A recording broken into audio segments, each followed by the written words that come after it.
sa ulo ng mga nagbabagang port balita. PPA Port Management Office naghatid ng tulong sa mga na-stranded na pasahero dahil sa bagyong Wilma. Bagong gate ng Terminal Management Office sa Zamboanga del Sur, formal nang binuksan. Republic of Korea Navy dumao sa Manila South Harbor. At PMO Surigao at PMO Socsargen magkahiwalay na naghatid ng tulong ngayong Kapaskuhan. Ang lahat ng yan at iba pa dito lang sa Ronda Pantalan.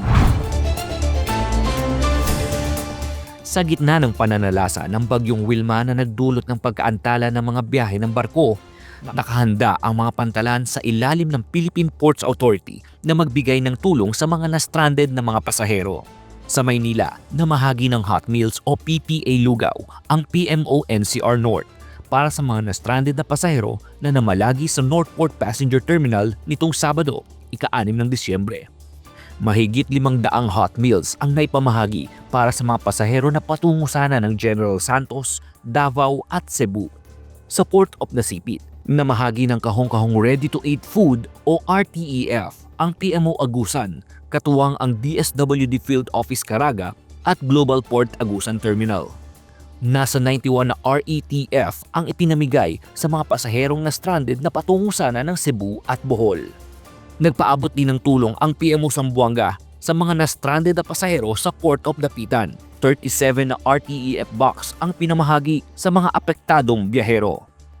Sa Palawan, namahagi ang mga empleyado ng PMO Coron ng mainit na lugaw para sa 40 stranded na pasahero. At sa PMO Western Leyte Biliran, tumulong din ang isang shipping company sa pamamagitan ng pagbibigay ng mainit na tsampurado sa mga pasaherong na stranded.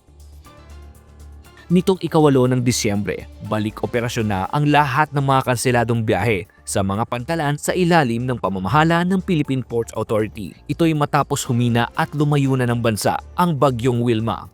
Paul Calayag para sa PPA TV.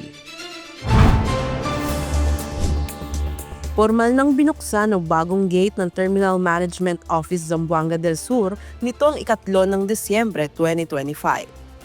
Ang pagbubukas ng gate ay inaasahang magpapaigting sa seguridad at magbibigay ng mas epesyente at ligtas na serbisyo sa mga biyahero. Ayon sa pamunuan ng TMO, ang bagong pasilidad ay simbolo ng pag-unlad at patuloy na pagsusumikap na mapabuti ang serbisyo para sa publiko. Isang hakbang tungo sa mas ligtas at mas maayos na biyahe para sa mga pasahero sa Zamboanga del Sur. Ani Morales para sa PPA TV.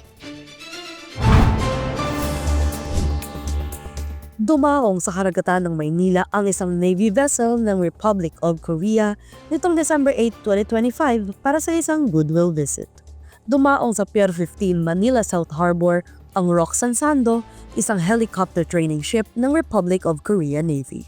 Layunin ng 4 na araw na goodwill visit ang pagpapalakas ng relasyon at kooperasyon sa pagitan ng dalawang bansa. Pinangunahan ng Philippine Navy ang tradisyonal na welcome ceremony. Mananatili ang Roxanne Sanda sa Maynila hanggang bukas, December 11. Samantala, sa Ilocos Norte, muling dumaong ang cruise ship na MV Star Navigator sa Port of Corimao nitong December 6. Pinangunahan ng PMO Northern Luzon at iba't ibang ahensya ang pagsalubong sa humigit kumulang 1,700 na turista at crew na karamihan ay mula sa Taiwan, Hong Kong, United Kingdom at Estados Unidos. Nagkaroon ng pagkakataon na mamasyal ang mga turista sa mga kilalang destinasyon sa Ilocos. Ang MV Star Navigator ay unang dumaong noong Nobyembre 22 at inaasahang magbabalik pa ng 4 na beses bago matapos ang taon. Rica Ligista para sa PPA TV. Nagatid ng tulong ang Port Management Office Surigao sa mga pamilyang nawalan ng tirahan matapos matupok ng apoy ang mahigit 100 kabahayan sa Barangay Taft, Surigao City noong November 25. Nagambagan mula sa kanilang sariling bulsa ang mga kawani ng PMO Surigao upang makabili ng mga grocery items, toiletries, personal hygiene kits, damit at sapatos. Tinanggap naman ng mga opisyal ng Barangay Taft ang mga donasyon na ito na siyang ipinamigay sa humigit kumulang 50 pamilyang apektado. Samantala, naghatid ng saya at pag-asa ang PMO Soccer Gen sa mga batang kababaihan ng Maria Goretti Home for Girls nitong December 3. Layunin ng aktibidad na magbigay suporta at inspirasyon sa mga kababaihang pansamantalang naninirahan sa naturang tahanan. Nag-iwan ang mga kawani ng makabuluhang mensahe ng inspirasyon, panalangin na sinundan ng simpleng salo-salo at pamamahagi ng mga regalo. Steve Beranya para sa PPA TV.